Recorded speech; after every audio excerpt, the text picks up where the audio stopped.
There are two healing stories today in the Gospel from Mark on this 13th Sunday of the year in counted time, where Jesus encounters their stories of women who are suffering, women of different ages.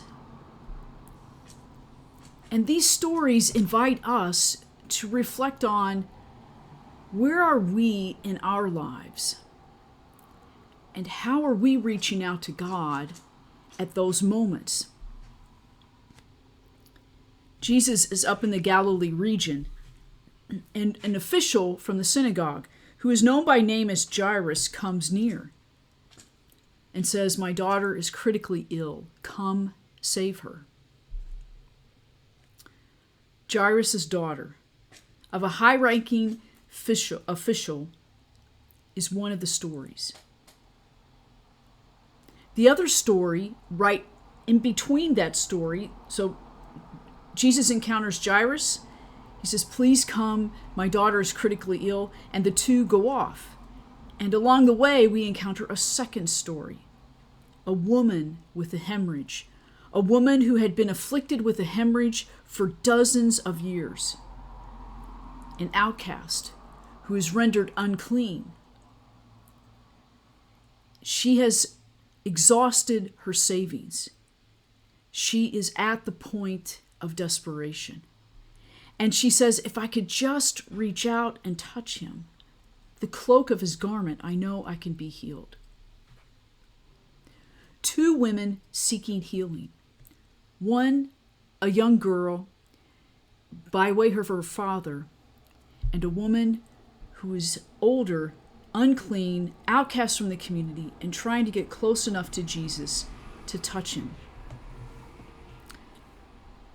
Backing up a little bit, in the first story, when the official says to Jesus, "My daughter is near death and critically ill. Please come, just lay your hands on her, and I know she will live." And the two go off. Now I can imagine Jesus saying, "Tell me about your daughter," on the way.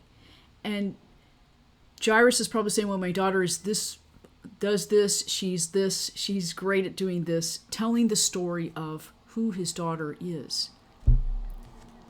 When Jesus encounters the woman who touches him in a crowd, and he stops and he says, "Wait," because when the woman with the hemorrhage touches him, he feels power leave. He said, "Who touched me?" And the disciples are walking along and they're looking at him like, "Are you kidding? This crowd is touching you."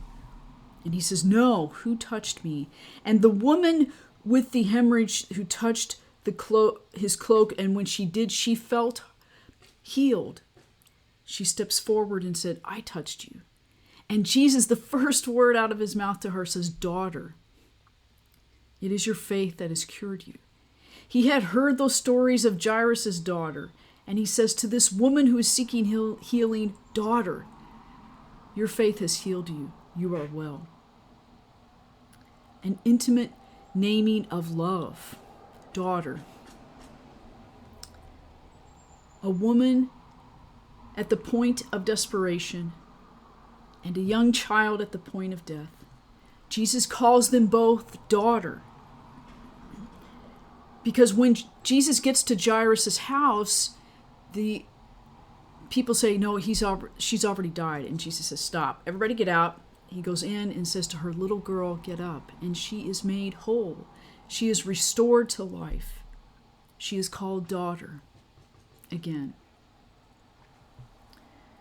The point of these stories is that Jesus reminds us that God is with us at every point in our lives, be that at the point of death, the point of suffering, the point of desperation.